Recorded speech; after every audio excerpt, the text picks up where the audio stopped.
Alright everybody, today's project is going to be working on the Gourami tank here. We're going to do a simple water change, and I'm probably going to get in there and trim down the plants a little bit. I've got two concerns with the plants. One being the red tiger lotus over here. You will see how I've got this runner that is shot up to the top. It's looking for the surface. I really don't want to let it get to the surface. If you've got a red tiger lotus, it's trying to get leaves to the surface where it can get exposed to atmospheric oxygen and of course more direct sunlight. And it's a water lily. They put out lily pads, and that's what it's trying to do. So when it finally, for lack of a better word, I'll say finds the surface, from then on it will do nothing but try to get leaves to the surface. So anytime you get one of these little runners, well, anytime I get one of these little runners, I always trim that out just to make sure it never establishes any real surface contact. And then that way it will allow me to keep a much denser and thicker plant within the tank rather than have all these leggy, gangly strands going straight up to the surface with a small leaf up there. So that's one thing I'm going to do, is simply trim that plant out. I might trim some of these lower leaves. This one right here, for example, that looks all sort of old and manky. It's got growth on it. That'll probably get trimmed out just for aesthetic appeal. And then I will also be over here thinning out some of my floating water Sprite that just grows like crazy and gets so thick and dense it really blocks a lot of the light from the bottom of the tank. I'll probably wipe down the glass while I'm in there, but that's about it. I'm not going to do a filter change today, and the reason I'm not going to do a filter change today is I finally contacted Sun company about the filters having the trays deteriorate due to the UV radiation inside there.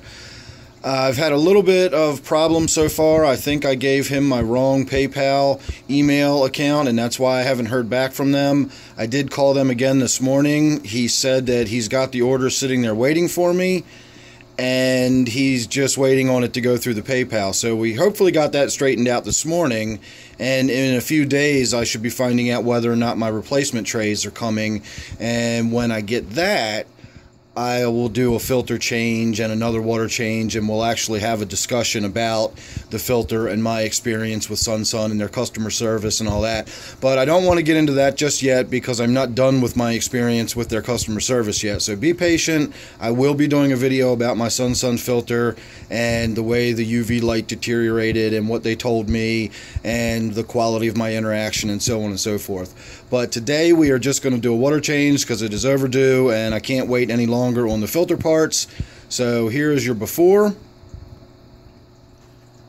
There's your after.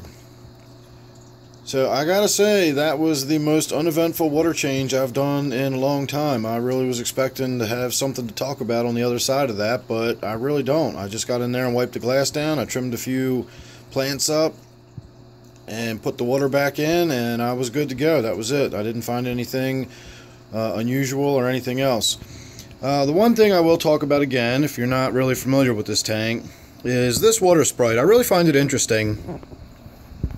Here is what I have taken out of it. Let me find a good piece. That's not one.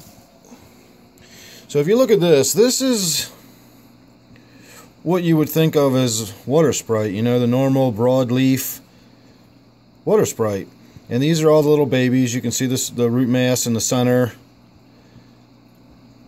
And these babies are produced by this plant. And you can even see I've missed a few, and you can still see the broad leaves and where the roots have attached. And what they do is they will grow and grow until the baby is big enough, and then it'll sort of just detach from the mother plant, and it doesn't actually cause any damage. You don't have to break them off. If you just wait, they'll come off by themselves. Or as they grow, you can sort of gently tug at them and they will come off without much issue. And that's what I did. I went in there and carefully picked all of the little babies out of there, except for those few that I just missed. And they're completely different looking. I don't know what is going on with this plant to make it so sort of lace leaf like that. I don't know if it's a nutrient deficiency or genetic, possibly. Genetic doesn't make any sense, because if it was genetic, its offspring would look that way. So I'm not really sure what's going on with that. Don't really understand why it produces normal looking offspring, but that's what the plant looks like. And instead of keeping the offspring, I keep this plant as the mother plant because I really like the way it looks. I like that sort of lace leaf effect I get, even though it's not a lace leaf water sprite. So that is the only thing to note of any seriousness. I also got in here, and you can see where I trimmed a little bit of the top of one of the temple plants off because that wasn't doing well, and that in turn opened up more visibility and light for the red tiger lotus. And of course I did cut that long piece off, and I cut that leaf off that was all covered in grunge right up there in the front. So there you have it. Thank you for watching. I hope you enjoyed it. Please subscribe if you're not already. Once again, this is my Gourami tank. So thanks for watching. I hope you enjoyed it. I'll see you real soon in the next one.